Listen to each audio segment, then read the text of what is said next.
বিসমিল্লাহির রহমানির রহিম।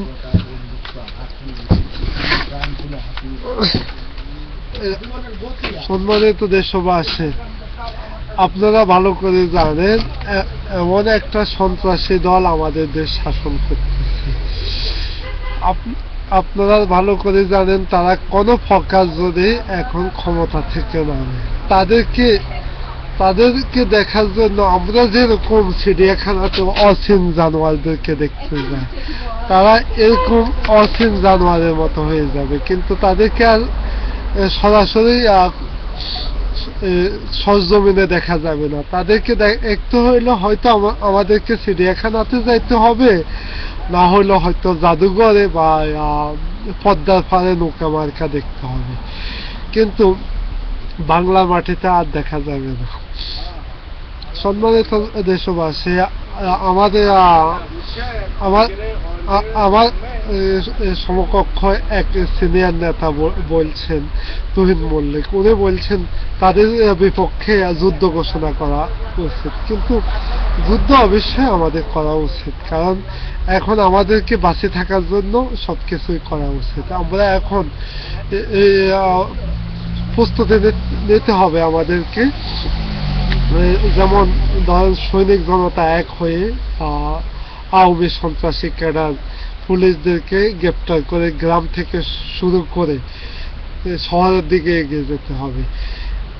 এই আন্দোলন যেদিনে আমরা শুরু করব, মাত্র 3 দিনের মাঝে এই সন্ত্রাসী সরকার দেশ এবং জাতিকে মুক্ত দিয়ে ফালাইবার সময় পাবে না। আমার নেত্রী বলেছিল যে সকল কাজ করতেছেন আপনারা, কিন্তু ফালাইবার সময় পাবেন না। কিন্তু সম্মানিত ক্ষুদ্র নেতৃবৃন্দ, আপনারা জানেন আমাদের নেত্রী এখন বয়স্ক মহিলা, কিন্তু বয়স্ক মহিলার দিকে তাকায় না থাকে আমরা যুব সমাজ কাজ করে গ্রাম থেকে শহর পর্যন্ত সৈনিক জনতা এক হয়ে দেশ এবং জাতিকে মুক্ত করে।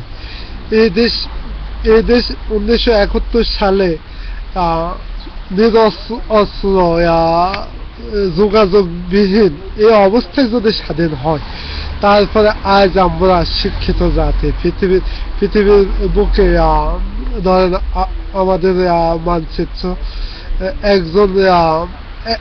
একটা জাতি সুষ্ঠু এবং বিবেকবান জাতি এবং বুদ্ধিজীবী জাতি হিসাবে পরিণত।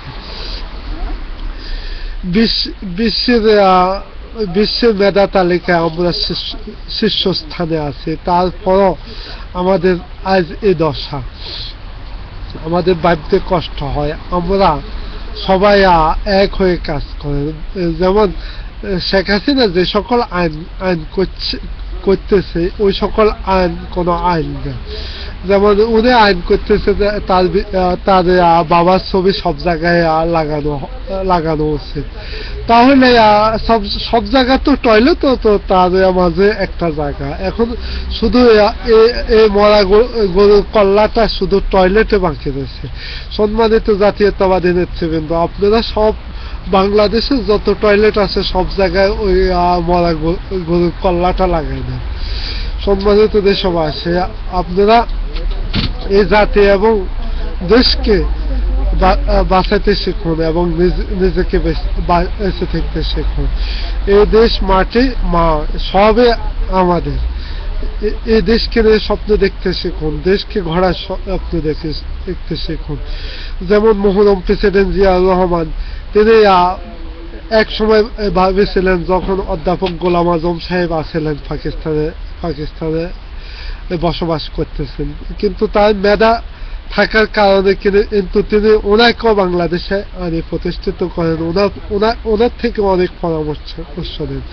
ওনার মতো ব্যক্তিকেও কিন্তু বাংলাদেশের জেলখানায় মরতে হয়েছে। সম্মানিত দেশবাসী, আমার নেতা যেভাবে কাউকে অবহেলা করেন, কিন্তু আমার যুব নেতাও কিন্তু কোনো দল বা গোষ্ঠীকে অবহেলা করেন নাই। ওই নেতাদের শিষ্য আমরা, কিন্তু আমরা দেশ ওই নেতার স্বাধীনতার জন্য যুদ্ধ করেছেন, বিজয়ের জন্য যুদ্ধ করেছেন, ওই নেতার সৈনিক আমরা। আমরা দেশ এবং জাতিকে বাঁচানোর জন্য চেষ্টা করব এবং দেশকে গড়ার জন্য চেষ্টা করব, দেশে মেধার মূল্য দেব। এই বলে আজকে অত বিদায় দিচ্ছে। খোদা হাফেজ। বাংলাদেশ জাতীয়তাবাদী জিন্দাবাদ। শহীদ জিয়া অমর হোক।